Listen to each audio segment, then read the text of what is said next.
बिस्मिल्लाहिर्रहमानिर्रहीम। रजब के महीने में हर नमाज के बाद पढ़ी जाने वाली मखसूस दुआ इमाम जाफ़र सादिक़ अलैहिस्सलाम ने अपने एक सहाबी मोहम्मद इब्न ज़कवान को ये दुआ तालीम फरमाई।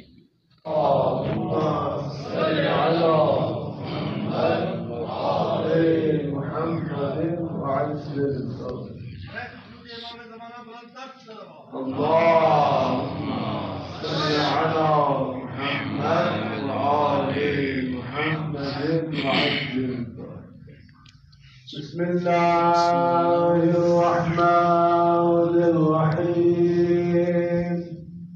या मन अर्जू लिकुल्लि खैर व आमनु सखतहु इंदा कुल्लि शर। या मन युअतिल कसीरा बिल कलील। या मन युअति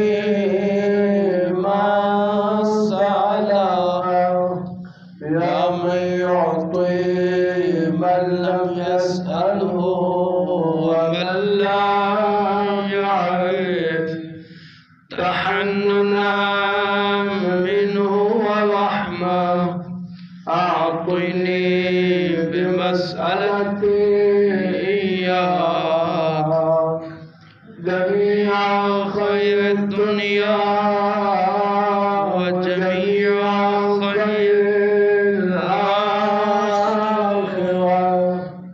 واصرف عني بمسألتي جميع شر الدنيا وشر الآخرة فإنه غير منقوص ما أعطيت وزدني من فضلك يا